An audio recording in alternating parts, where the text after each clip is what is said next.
নমস্কার বন্ধুরা, সকাল সকাল চলে এলাম রান্নাঘরে বন্ধুরা। রান্নাটা শুরু করে দিব তার আগে বলে নি বন্ধুরা, পূজা মামনি দিচ্ছে, আমিও পূজা টুজা দিয়ে বা সন্ধ্যা টন্ধ্যা করে চলে আসলাম আর কি রান্নাঘরে।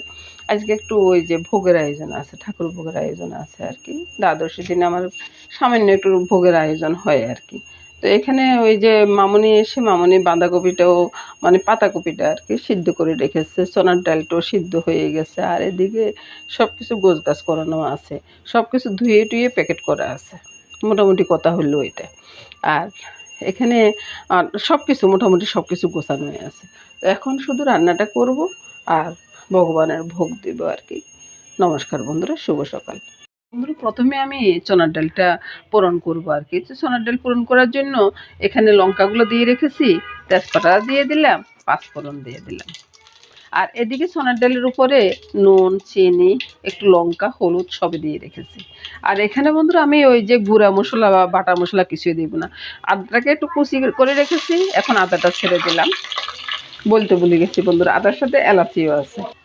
ভাজা হয়ে গেছে মোটামুটি, এবার আমি ডালটা ছেড়ে দিলাম,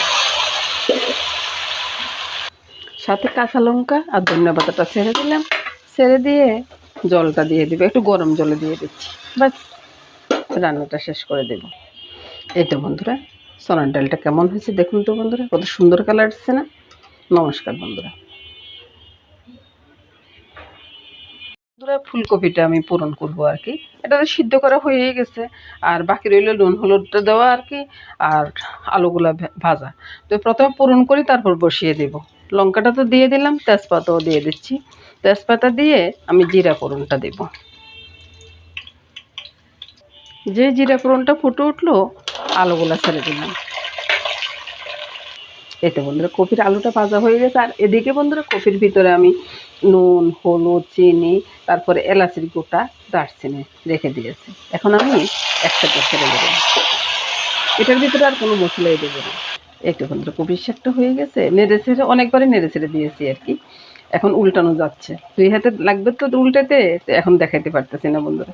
এবার নামিয়ে নেব। এই তো বন্ধুরা কপির শাকটা নামিয়ে নিলাম। নামানোর পরে এরকম হয়েছে। ভগবানেরটা আলাদা করে রেখেছি বন্ধুরা। এদিকে ভাজিটা বসিয়ে দেবো বন্ধুরা, আর এদিকে পায়েসটা হয়ে যাচ্ছে। পায়েসে চিনিটা দিয়ে দিলাম, এর আগেও 1 চামচ দিয়েছি, এখন আর 1 চামচ দিয়ে এখন পায়েসটা নামিয়ে নেব। এই তো বন্ধুরা পায়েসটাও নামিয়ে নিলাম। পায়েসটা নামিয়ে এবার ভাজিটা বসিয়ে দিলাম। এই তো করলা আর কোমরে পুটি ভাজির মতো করে নিলাম আর কি। তো এবার এই যে 2টা মূলা রেখেছি, মালা বড়া করব। তো বন্ধুরা ওই বেসনের গোলাতে বন্ধুরা একটু ধনিয়া পাতাও বড়া করে নিচ্ছি আর কি। ধনিয়া পাতার কাঁচা লঙ্কাটা দিয়ে দিলাম। এই তো বন্ধুরা ভাজিগুলো উঠিয়ে নিলাম বন্ধুরা। এরপরে রান্নাটা কী হবে তা দেখাচ্ছি বন্ধুরা। ওই যে বড়ি দিয়ে সিম আলু দিয়ে রান্না হবে। সিম আলুটা এখানে কেটে রেখেছি আর কি। তো প্রথমে বড়িগুলো ভেজে নেব। বড়িগুলো ভেজে উঠিয়ে নিলাম বন্ধুরা। এখানে বন্ধুরা তেলের ভিতরে তেজপাতা দিয়ে দিলাম, মেথি ফোড়নটা দিয়ে দিলাম। আলুগুলো ভাজি হওয়ার পরে বন্ধুরা এই যে সিমগুলো ছেড়ে দিলাম। সিম আলুটা একটু ভাজা ভাজা হয়ে আসছে। এবার আমি নুন, হলুদ, লঙ্কা, একটু কালো গোলমরিচ এগুলো দিয়ে দিব। এবার বন্ধুরা ওই যে বড়িগুলো ছেড়ে দিব, ছেড়ে দিয়ে গরম জলটা দিয়ে দিব, ঠান্ডা জল দেব না আর কি। আর পরে ধনিয়া পাতা দিয়ে বাস নামিয়ে নেব, তরকারি রান্নাটা শেষ হয়ে যাবে। হলো যে বন্ধুরা তরকারিটাতে চিনি দিতে ভুলে গেছি বুঝছেন, এখন চিনিটা দিয়ে দিলাম।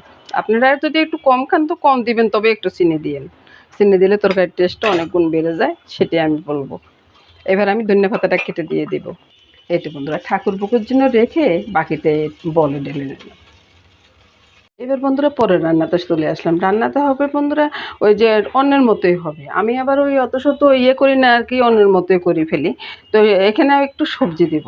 তো সবজির ভিতরে বন্ধুরা এখানে আদৌ কুচি করে দিয়েছি আর কি, এলাচি, দারচিনি সবে আছে, আর একটু গাজর আর ওই যে সিম তেলে ছেড়ে দিলাম। একটু নেড়ে ছেড়ে নিই। একটু বন্ধুরা এটা এখানে সবজিগুলো ছেড়ে দিলাম, আর এখানে চালের ভিতরে নুন, তারপরে চিনি, তেজপাতা, লঙ্কা সবই দিয়ে দিলাম। আর বাকি কিছু রইল না বন্ধুরা, একটু ঘি দেবো পরে, তারপরে নামিয়ে দেবো। এখন চালগুলো এটার সাথে দিয়ে দেবো। তা আমার বন্ধুরা মনে হয় এই রান্নার সাথে অনেকে পরিচিত আছেন, আমি কিভাবে এটা রান্না করি আর কি।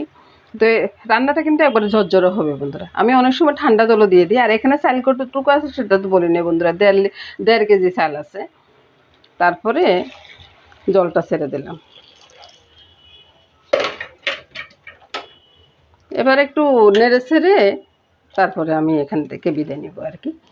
তো নমস্কার বন্ধুরা, সবাই ভালো থাকুন, সুস্থ থাকুন, সুন্দর থাকুন বন্ধুরা। সে কামনা করে আজকের মতো এখানে বিদায় নিব।